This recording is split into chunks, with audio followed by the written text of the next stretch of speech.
He is so talented. He can do so much. But Shannon, are you surprised by these comments from Baker? No, I'm not. I mean, what were they going to do? Like he changed numbers, like he went from 23 to 6, where you're going to change his position. Now all of a sudden, instead of SF, he's going to be PG, a point guard? No. Skip, LeBron James is going to have the ball in his hand. He's almost an 8 assist a game for a career. So, and he's led his team in assists every year for 16 straight years.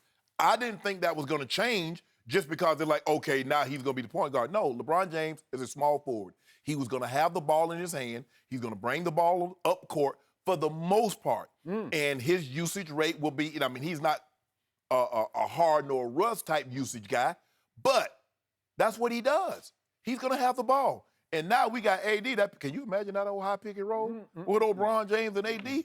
Good luck stopping that. The most unstoppable play. It used to be Magic on the low block to Kareem, but this right here might be the most unstoppable play right now, Skip. Really? Old high pick and roll with old A. Brown and the King. So we're going all-time?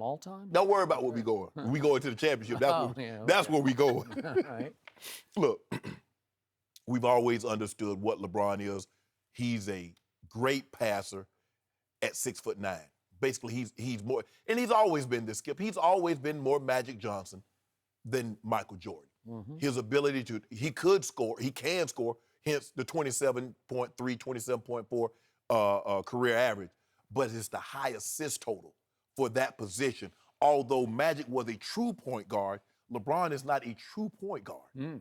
But he gives you all the things that a point guard can do. He has great vision, can handle the ball, but he can score. So I was, LeBron James gonna be a point. Stop it. He's not changing position. He's a small forward. He's the greatest small forward to ever live. He's the GOAT. And so when you GOAT, you can do GOATish things. Like play all 5 positions, like be a point guard, lead your team in assists for the 17th straight season. Good. So I watched this interview live, and I had a completely different takeaway than you had because I just about fell out of my chair when he uttered those lines we just saw. Got off to a good start about very, very positive with LeBron so far, and I knew right away that I was going to have the full support of my best player because his best player showed up at his first press conference here in L.A. That's what we do. Leaned against the back wall. Oh, see, there you go. Well, here I am. He could have not shown up. They asked me to come, so I'm just going to stand here against the back wall, and I'm not going to have any expression on my face. I'm not going to clap. Did you want him on the podium? Yeah. Or you want him on the podium with him, huh? With his arm around him. Come on. Bless him. Bless him. You know what? Okay, so then we get to the question of the hour. And the question is, there have been lots of reports, including one right here on the air from our Chris Broussard, that LeBron actually would prefer at this stage and age to be the point guard. I don't know if you want to put PG beside his name because PG is kind of bad initials right now because he's the guy next door. He's Jan Cassius, right? With the lean and hungry look, right? Wanting to assassinate you. But the point is, he's always been whatever he wants to be because he deserves to be whatever he wants to be. And so Vogel goes on to say, no, we don't have any imminent plans to make him the point guard. And then he ends up by saying, we're certainly not going to ask him to do something he hasn't done his entire career. That's the line that got me. And I'm like, what? Time out. That is all he's done his entire career. He has always been at his very best, at his greatest, with the ball in his hand, dribbling the ball up the basketball court. It's who he is. It's what he was born to do. He is still, to this moment, the best passer in basketball. To your point, he is 6 feet 9 inches tall, and nobody can see over a defense any better than he could going back to Magic Johnson. Because Magic was also 6 feet 9 inches tall. He has Magic Johnson's vision with Karl Malone's body. He does. He has a much beefier, stronger body than Magic. Magic didn't drive the ball to the basket. So he's got dual threat going on because he has the gift of Magic's passing with the freight train capability. So the point is, this was Frank Vogel to me digging in and saying, time out to Ryan Rucco, who's asking him the question. I want everybody to understand, I'm the new head coach. He's not the coach, I'm the head coach. And when I decide he will be the point guard, then he will become the point guard. The obvious answer of the moment was, hey, If LeBron tells me he wants to be the point guard, then he's going to be the point guard. Wouldn't that be the obvious right answer at that point? No, the right answer would say there's no imminent plans for us to play him at that position. Right now, we're going to let LeBron James, in which he said, we're going to let LeBron be LeBron. Okay, but LeBron has always been LeBron. Okay, then. And you should acknowledge that he's always been. He said he'll be a primary ball handler in our system. Yeah. Like you have to blend into our system. You know, we'll let you do some He is ball the handling. system. He is the system. And yet, to me, you can't. You're crossing swords with him right away. You're trying to say, because look, all the reports, if you have read the tea leaves correctly, why has Chris Broussard said... Chris Haynes. Okay, both Chris's, both guys contributors to this show. Yes.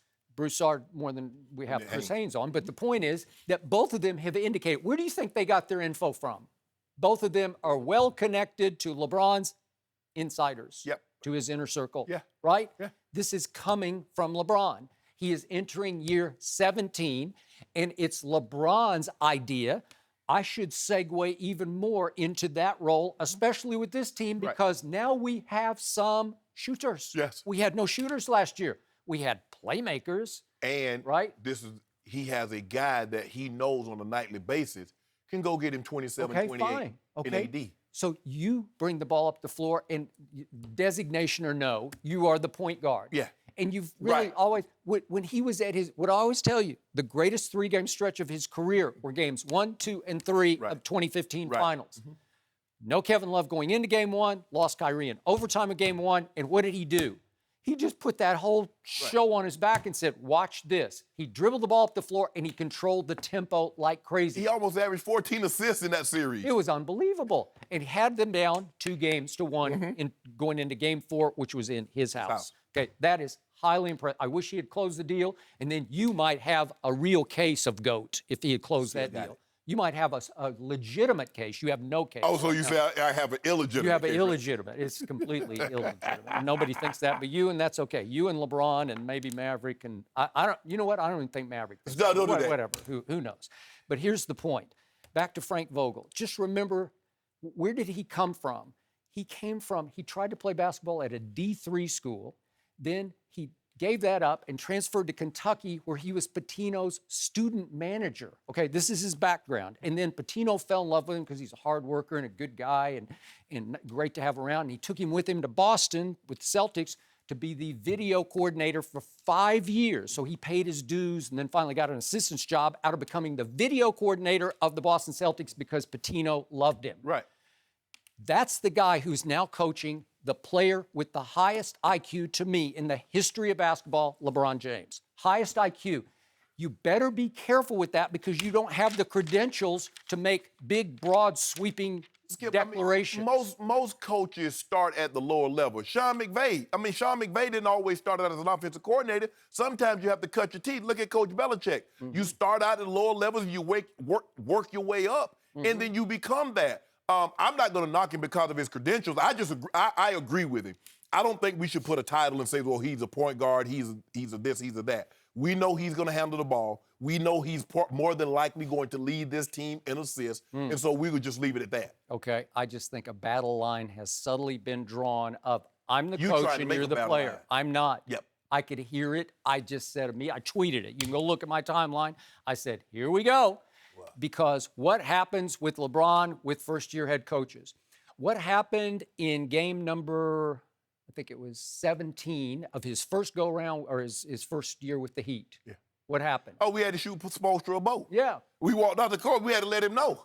And faithfully, that was ominously, that was in Dallas. They were 9-7 at that point, and they were losing that game. They ended up losing by 11, and he shot him a little bow, bumped him out of the way as he was walking back to the bench. Yeah, let you know. Little statement that, hey, I'm in charge here, not you. Yeah. Because they got off to a rocky start, 9-7, right? Shot him a little quick. Yeah.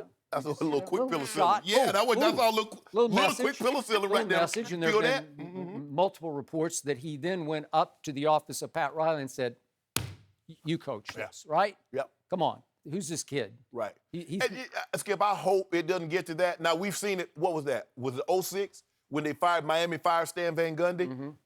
Pat Riley came down, and they ended up winning the title. But that doesn't happen very often. All right. So hopefully Frank Vogel can hold on to the job at least for a Okay, year. and by the way, that was ominous because the next time LeBron played in Dallas was in the NBA Finals, right? And he suffered his worst meltdown in his career in that finals. I just want to. You always no passive reference. You always try to highlight that. Okay, and then we had the fateful Game 4 of the 2015 conference semifinals at Chicago. Remember, they were in trouble in that game. Do you remember this? Yeah, I remember. When he went home to Cleveland, right? Yeah. Okay, and so they're in such trouble. They're down 2-1 to Derrick Rose, right? Jimmy Butler. Yeah, and Jimmy Butler. And what happens at the end of the game? David Blatt dares to say he's calling a play for Kyrie inbounded by LeBron James. It's 84-all with 1.5 seconds left. And he says, LeBron, you take the ball out, because he's telling him, you're not clutch. You know, I got to get the ball in the clutch. The closer needs to take this shot. Kyrie needs to take this shot. And after the game, LeBron James volunteered, and I have the quotes right here. He volunteered. He wasn't asked about this. He said, to be honest, the play that was drawn up, I scratched it. Whoa. I just told Coach, just give me the ball. We're either going into overtime or I'm going to win it for us. It was that simple. Boom. That's what we